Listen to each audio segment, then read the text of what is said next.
Okay, guys, next up, we're looking at one of my favorites. I know I say that a lot, guys, but this entire video is really my favorite moves. Okay, it's really, really powerful here, this maneuver. I'm trying to break his leg. Guys, if I get far enough, if I get my hips off the ground, if I steamroll this ankle like we saw earlier in the video, he's not gonna be able to reach for my hands. Try to reach for my hands here and finish and stop my finish. It's too late. I'm too deep in the sequence.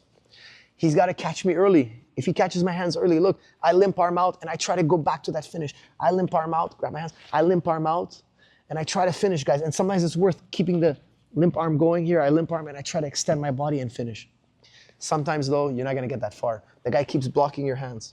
When you limp arm, like so, you're gonna reach for his far lat, you're gonna lift with your right hand. I'm gonna lift his ankle with my right hand. I'm gonna pull with my left hand. I'm also gonna lift with my left hook. Watch how my left foot lifts his leg, okay? Watch here. I'm lifting with my left foot.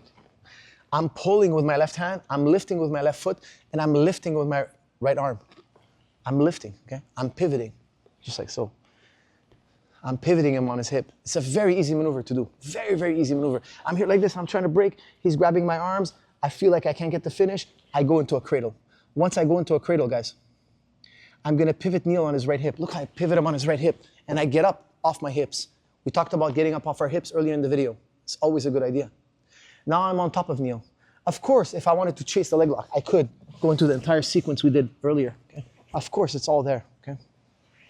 You can now choose to pass, or you can choose to finish that leg lock. But we got on top of him. We've increased the leverage on his leg because now he can't run away. Okay? He can't defend the leg lock as easily. I start to heel hook. He defends. I limp arm. I cradle. Once I cradle, I pivot kneel on his right hip. When I pivot kneel on his right hip, I get up. I get up on top of him. Guys, from here, I start to point my knee, like we saw earlier in the video. Point my knee towards his right hip, towards his right shoulder. If Neil tries to underhook here, he can't. From here, I'm gonna start to underhook, slide my chest and knee down and pass, okay? I use the leg lock to pass. Of course, I could have went back into his legs and tried to finish. That's also a good option. I'm here like so, Neil's trying to defend. As he's defending, I go grab his far lat.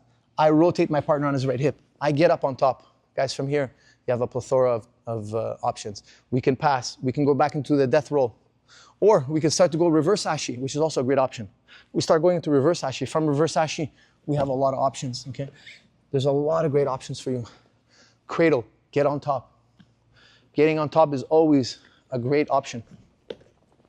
We gotta make sure that our leg locks lead to sweeps, passes, and back takes. I'm trying to break his leg. He's defending. His hands are off the mat. It's a clear signal now for me to cradle my partner. Guys, if my partner's hands are on the mat, I cannot cradle him. Look, he has base. His two hands now act as base. No matter how strong I am, I won't be able to cradle him. But if his hands are on the mat, what's stopping me from breaking his leg? Nothing. When he takes his hands off the mat to defend his leg, he now no longer has base. I now have the green light to get on top of him. Look how I limp arm out, bundle up my partner, and start to rotate. When I rotate him, I get up on top. I'm controlling his hips with my hips. I take my knee and flare it out. Once I flare it out, I've effectively pinned him. Okay? If Neil does anything here to try to escape, I like to grab the bottom leg, hold on to the bottom leg. Go ahead, try to escape here, Neil. His hips are completely pinned by my left knee. Can you do anything here? Whatever he does is gonna lead into a pass for me. Okay? Whatever he does is pretty much gonna lead into a pass. Let's touch it up real quick here. This angle.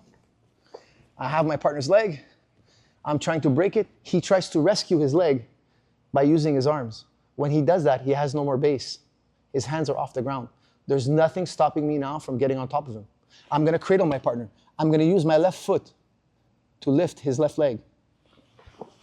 I'm gonna pull, come back. I'm gonna pull on his arm, on his lat here. I'm gonna lift his ankle up. I'm gonna cradle my partner. And I'm gonna get on top of him. Once I get on top of him, now we have a lot of options, guys. Can you straighten your leg? If he straightens his leg, we're gonna go into our knee bar like we saw earlier and break his leg. If he tries to keep spinning, I'm gonna go back into my sequences we saw earlier. Guys, if you're this far into the video, you're becoming a very dangerous leg locker. But a good leg locker will always turn leg locks also into sweeps, into guard passes, into back takes. This is a great way to sweep your partner and get on top of him. It's gonna increase your confidence to go for those leg locks. When I shoot those leg locks, guys, It can't be an all or nothing. It can't be that, oh, I got the leg lock or he got out and I got totally gassed. No, if I'm not able to finish the leg lock, I have backup plans. I tried to end the match. I couldn't. I cradle my partner. I sweep him. My leg lock now turned into a sweep and a guard pass. That's always a plus. When we go for leg locks, we have to have great backup plans. This is one of the top backup plans you can have. Let's make sure to drill it well.